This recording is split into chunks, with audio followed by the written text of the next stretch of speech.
Welcome to Man Does Tech, where I solve the problems you didn't even know you had. You begin by confirming your school account and that EdgePro is enabled for your class.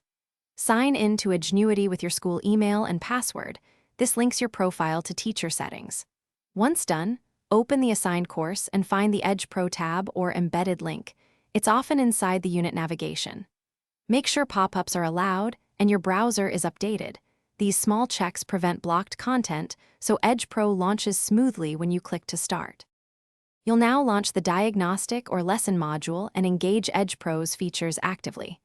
Grant microphone and camera permissions when prompted, because live responses and proctor prompts depend on them. Without permission, some functions won't work.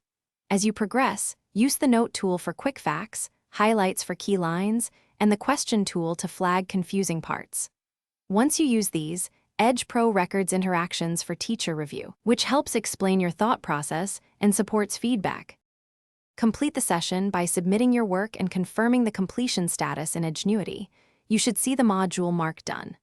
After submission, review any teacher feedback and check EdgePro session logs to verify interactions were recorded.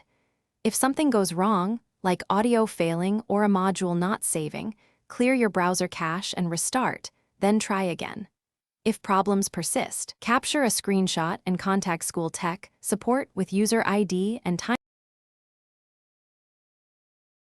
Thanks for watching. If you found this helpful, don't forget to like and subscribe.